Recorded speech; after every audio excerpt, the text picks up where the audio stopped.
Okay, it is the second lesson of the unit, and we'll be looking at surface area of right prisms.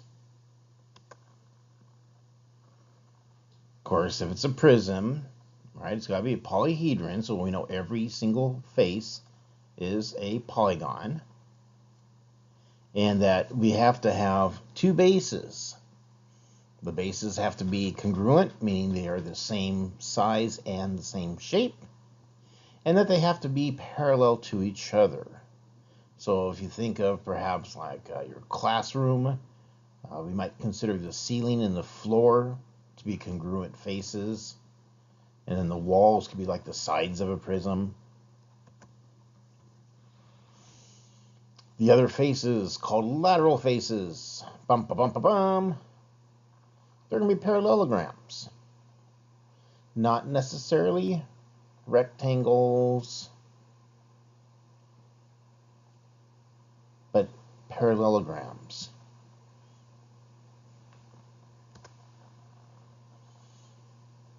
And then what we would call lateral edges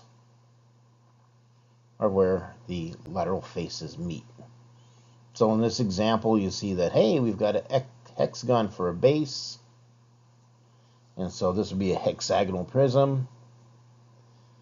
Notice that each of the sides is a parallelogram.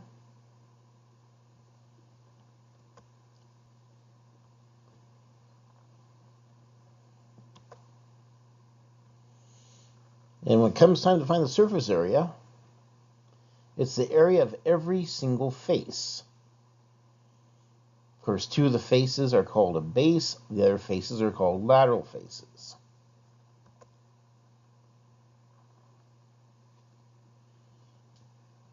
And we're going to find that it's quite quick and easy to find the lateral area of a polyhedron.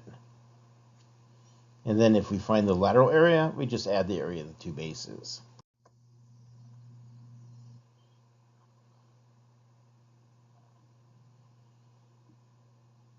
So let's pretend that this polyhedron was maybe a cardboard box, kind of a funny shaped cardboard box because you got a hexagon top and a hexagon bottom.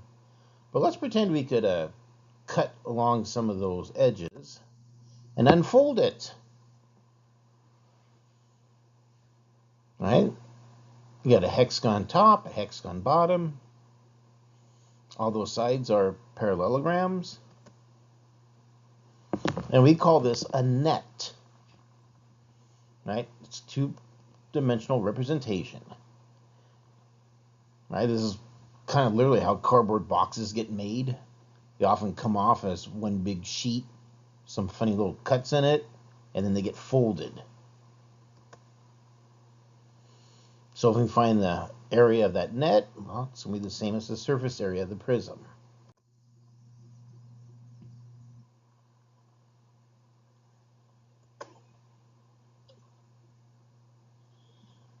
Now, when we have a right prism, you'll notice that the lateral faces are actually rectangles and not just parallelograms. Because when we talk about a right prism, all of a sudden we get 90-degree corners all over the place. And it's real easy then to measure the height because we're not going over at some weird angle.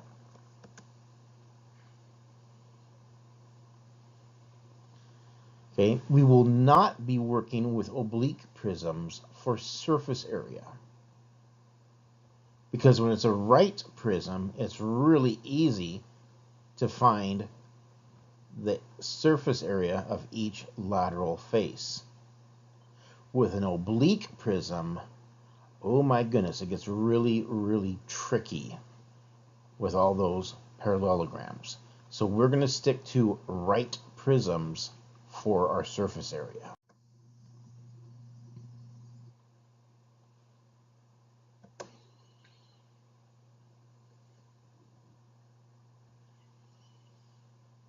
Now, sometimes the base is really friendly to work with. It's a square or a rectangle.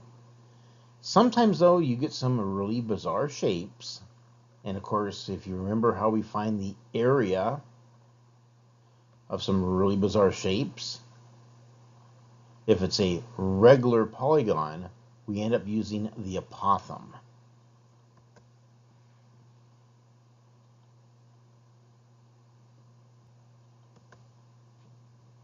So the lateral area is just the perimeter of the base times the height.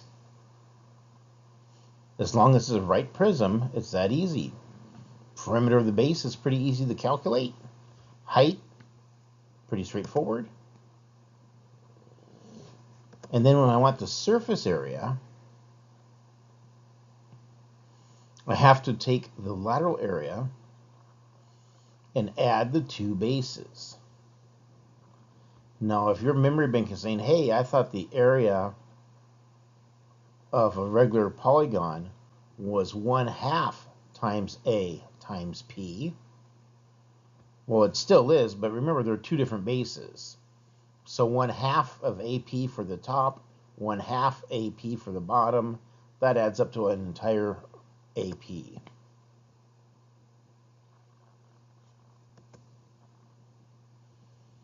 And I'm going to try to show you both ways here. Some students like to just grab formulas, plug in numbers. Their brain works that way quite well. Other students are like, no, I really kind of need to see what on earth I'm doing. And so they like to draw a net, and then they start finding the area of each piece.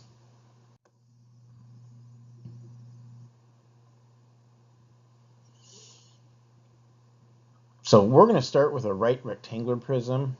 So it's not going to be really crazy to try to find the area of the base, right? The base is just a rectangle.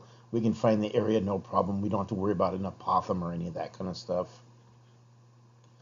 So the formula says, hey, find the perimeter. Well, the way I'm looking at this picture, it looks like the base is 17 by 4. But if I'm going to have the perimeter, I got to add the 17 plus the 4 plus the 17 plus the 4 because I go all the way around it. Perimeter is 42. Of course, remember the lateral area is going to be perimeter times the height. The way I'm viewing this picture, the height is 5. So perimeter times height gets me 210.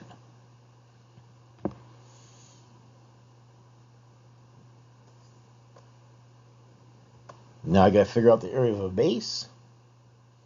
Base is a piece of cake. It's length times the width because it's a rectangle. 17 times 4. So I've got the lateral area. I know the area of a base. So if I want the surface area, I've got two bases. And of course, I've got to add that to the lateral area. So I've got two bases, 68 each. Got the lateral area. Do a little bit of math. And I've got 346. And then the very last step, I got to put in the units and go, aha, it was measured in inches, so it's square inches. Now, everyone's going to draw their net a little bit differently. Notice in the example I had on a previous slide, I had the bases kind of off to the side. This time I've got like a left end and right end off to the side. But if I'm thinking that as being a box, it's okay, there's going to be a bottom. There's like the back side, and there's a top, and then there's a front side, and then I've got a left end and I got a right end. So the way I'm viewing this, then the top and the bottom are each a base. And then everything else is a lateral face.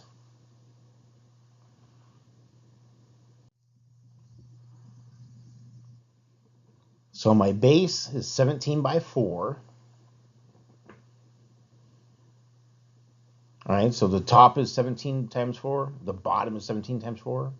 And then if I think about the back and the front, each of those is 17 by 5. And then if I look at the left end and the right end, each of those are 4 times 5. So I got some calculations to do. 17 times 4. 17 times 5. 17 times 4. 17 times 5. And I got a 4 times 5, and I got another 4 times 5. And of course, if I add all those numbers up, I come up with exactly 346, which matches the formula method. Now, for a second here, let's take a look at that lateral area. It's supposed to be perimeter times height, which was 42 times 5. Well, if you look at my net, using the distributive property, sure enough, I've got a 5 times a 4, a 5 times a 17, a 5 times another 4, a 5 times another 17. Right? So that's why the lateral area is perimeter times height. And then what's left over? Well, the two bases are left over. So that's why surface area, I can think of as being 2 times the base plus the lateral area. Right? I've got two bases. Everything else is lateral area, which is just perimeter times height.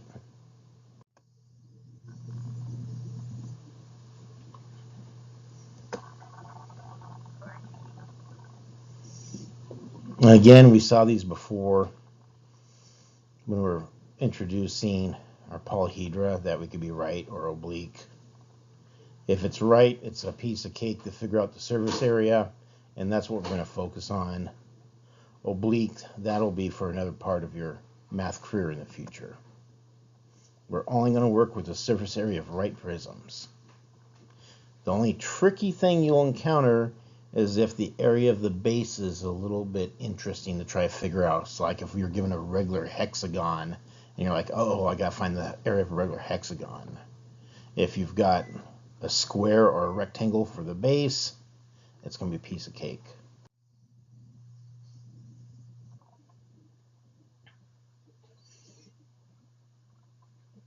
So the worksheet, we'll be practicing finding some surface area of right prisms. And then the IXL, still working primarily with vocabulary. Animation was a little bit goofed up there, but we'll let it slide.